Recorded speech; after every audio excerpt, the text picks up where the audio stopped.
শেহতীয়াকৈ আমি মন কৰিছোঁ যে শিৱসাগৰ এটা আচলতে বেলেগ এটা ঘটনা ঘটিবলৈ আৰম্ভ কৰিছে যে সাম্প্ৰদায়িক সংঘৰ্ষৰ পিনে ইতিমধ্যে শিৱসাগৰত এটা অৰাজক পৰিস্থিতিৰ সৃষ্টি হোৱা আমি দেখিছোঁ। আৰু আপোনালোকে নিশ্চয় লক্ষ্য কৰিছে যে এই গোটেই কথা বতৰাবিলাকৰ কিন্তু বেকগ্ৰাউণ্ডত মুখ্যমন্ত্ৰী হিমন্ত বিশ্ব শৰ্মা আছে।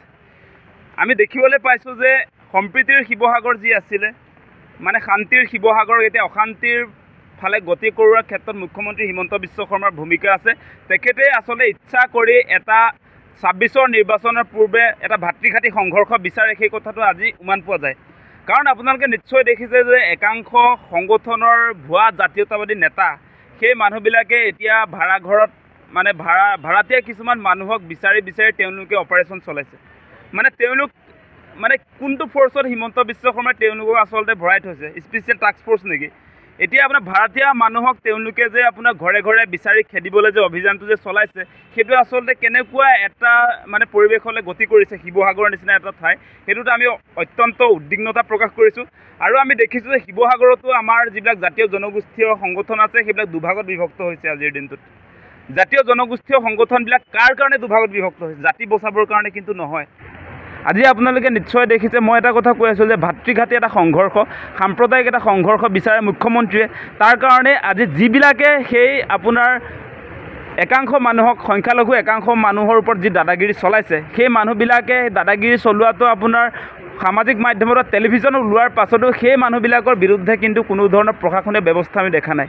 গতিকে সেইটো আমি অনুমান কৰিব পাৰোঁ যে ইয়াৰ বেকগ্ৰাউণ্ডত চৰকাৰ আছে, মুখ্যমন্ত্ৰী নিজে আছে। সেইকাৰণে তেওঁ আচলতে এই মানুহবিলাকৰ বিৰুদ্ধে কোনো এটা আইনী কোনো ব্যৱস্থা গ্ৰহণ কৰা নাই। গতিকে আমি কৈছোঁ যে শিৱসাগৰৰ মানুহবিলাকক আমি আহ্বান জনাম যে সম্প্ৰীতিৰ শিৱসাগৰ হৈ থাকিবলৈ দিয়ক। তাত অশান্তিৰ পৰিৱেশ যিধৰণে আচলতে তাত সৃষ্টি কৰিবৰ কাৰণে মুখ্যমন্ত্ৰীয়ে একাংশ মানুহক জাতীয়তাবাদী বুলি কিছুমান মানুহক আচলতে তাত কিছুমান ঠিকা দিয়া নিচিনাকৈ তেওঁলোকে ভূমিকা গ্ৰহণ কৰিছে।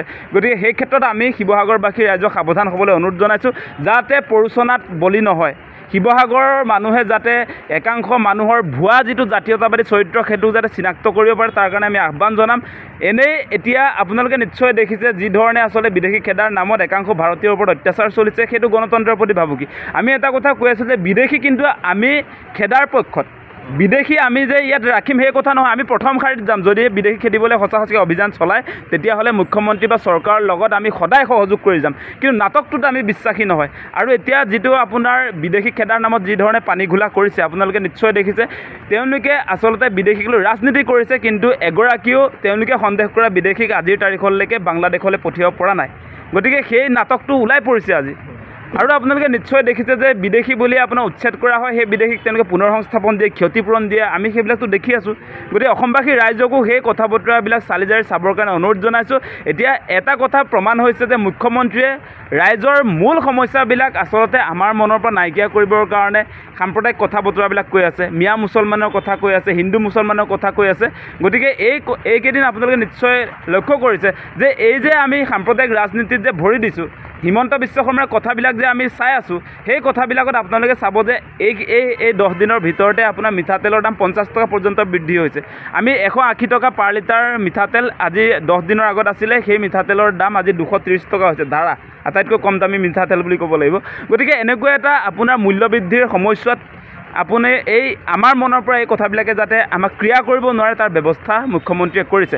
আৰু আপোনালোকে নিশ্চয় দেখিছে যে এতিয়া আপোনাৰ পানীৰ কোনো ব্যৱস্থা নাই। আপোনাৰ য'ত খৰাং হৈছে, খৰাঙত আমাৰ খেতিপথাৰবিলাক চিৰাল ফাট দিছে, ইৰিগেশ্যনৰ কোনো ব্যৱস্থাপনা নাই।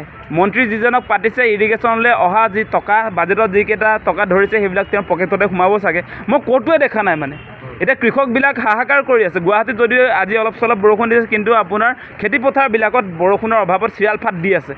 গতিকে এনেকুৱা কথা বতৰাবিলাক যাতে মানুহৰ মনৰ পৰা নাইকিয়া কৰিব পাৰে, সেইকাৰণে হিন্দু মুছলমান যদি কৰি দিয়ে তেনেহ'লে অসমত এটা কামো কৰাৰ প্ৰয়োজন নাই। ৰাইজৰ এটা সমস্যাৰ ফালেও আচলতে চৰকাৰে নজৰ দিয়াৰ প্ৰয়োজন নাই। মানে হিন্দু মুছলমান কৰি দিয়ক, আপোনাৰ মৌলিক সমস্যা আপোনাৰ মনৰ পৰা ডিলিট হৈ যাব। সেই কাৰ্যসূচী আমি দেখিছোঁ। আৰু আমি কৈ আছিলোঁ যে সঁচাকৈ আমি সকলোৱে অসমত থকা সকলোৱে বিচাৰোঁ যে বিদেশীমুক্ত অসম হওক, সেইটোৰ কাৰণে প্ৰয়োজনীয় ব্যৱস্থা কৰক। আজিৰ দিনটোত বিদেশী খেদিবৰ কাৰণে, বিদেশী স্বদেশী চিনাক্ত কৰিবৰ কাৰণে NRC যিটো আমাৰ জাতীয় স্বপ্ন আছিলে, সেই NRCটোতো ডাষ্টবিনত পেলাই থৈছে। আজি খিলঞ্জীয়াৰ ভৱিষ্যত সুৰক্ষিত কৰিবৰ কাৰণে অসম চুক্তিৰ 6 নং দফা ডাষ্টবিনত পেলাই থৈছে। আজি আমি কৈ আছিলোঁ যে 6 জনগোষ্ঠীৰ জনজাতিকৰণৰ জৰিয়তে অসমক ট্ৰাইবেল ষ্টেট হিচাপে ঘোষণা কৰক, সেই কথা বতৰাবিলাক কৈ আছিলোঁ। সেইফালেতো তেওঁলোকে আগ নাবাঢ়ে কেতিয়াও, আপোনালোকে নিশ্চয় দেখা পাইছে। গতিকে তেওঁ আচলতে ভুৱা কিছুমান কথা বতৰাৰ জৰিয়তে অসমৰ মানুহক ব্লেকমেইল কৰি একাংশ ভাৰতীয় মানুহকে তেওঁ হাৰাশাস্তি কৰি আচলতে আমাৰ মূল শত্ৰু বুলি চিনাক্ত কৰিছে। আৰু সেইবিলাক মানুহক যে তেওঁ খেদিছে তেনেকুৱাও নহয়, এজনকো খেদিব নোৱাৰে। আৰু তেওঁলোকে সন্দেহ কৰি যাক খেদি পঠিয়ায়, আমি দেখিছিলোঁ মৰিগাঁৱত এটা ঘটনা ঘটিছিলে। তাত প্ৰায় 56জন মানুহ, লগতে খাইৰুল ইছলাম নামৰ এগৰাকী শিক্ষক, তেখেতকো আপোনাৰ বাংলাদেশী বুলি সন্দেহ কৰিলে। তাৰপাছত বাংলাদেশ বৰ্ডাৰ ন' মেন্স লেণ্ড তাতে থৈ আহিলে। 24 ঘণ্টাৰ পাছত গোটেইখিনিক পুলিচ প্ৰশাসনৰ মানুহে লৈ উভতাই লৈ আহিলে। এনেকৈ বিদেশী সমস্যা সমাধান হ'ব নেকি? সেই কথাটো কওক। বাংলাদেশৰ লগত বা চুবুৰীয়া জিলাৰ ৰাষ্ট্ৰৰ পৰা ইয়াত বিদেশী সোমাইছে, তেওঁলোকৰ লগততো প্ৰত্যাৰ্পণ চুক্তিও নকৰিলে। গতিকে বিদেশী স্বদেশীক লৈ তেওঁলোকে নাটক কৰি আছে। বিদেশীৰ সমস্যাটো তেওঁলোকে সমাধান হোৱা নিবিচাৰে। বিজেপি চৰকাৰে, মুখ্যমন্ত্ৰী হিমন্ত বিশ্ব শৰ্মাই নিবিচাৰে, যাৰ পৰিণতিত তেওঁলোকে এই সাম্প্ৰদায়িক ৰাজনীতি কৰি অসমত পানী ঘোলা কৰি 26ৰ বৈতৰণি পাৰ কৰিব খুজিছে। গতিকে এই বিষয়বিলাকক গোটেই অসমৰ ৰাইজে ভাবি চাবৰ কাৰণে আমি অনুৰোধ জনাইছোঁ। কোনো কাৰণতে হিমন্ত বিশ্ব শৰ্মাৰ উচতনিত আপোনালোকে কেতিয়াও নকৰিবলগীয়া কাম নকৰিব। বিশেষকৈ শিৱসাগৰৰ ৰাইজে, ঐতিহাসিক শিৱসাগৰ আপোনালোকে জানে। গতিকে শিৱসাগৰ আমাৰ সম্প্ৰীতিৰ প্ৰতীক, মই আগতেও কৈছোঁ। গতিকে শান্তি বিৰাজ কৰক শিৱসাগৰত, সেইটো কামনা কৰোঁ, যাতে তাত আমাৰ ভাতৃঘাতী সংঘৰ্ষ যাতে নহয়। সেই ক্ষেত্ৰত আপোনালোক সকলোৱে দৃষ্টি নিক্ষেপ কৰক। কোনো কাৰণতে কাৰোবাৰ উচতনিত ভুল সিদ্ধান্ত নল'ব, তাকে আমি অনুৰোধ জনালোঁ।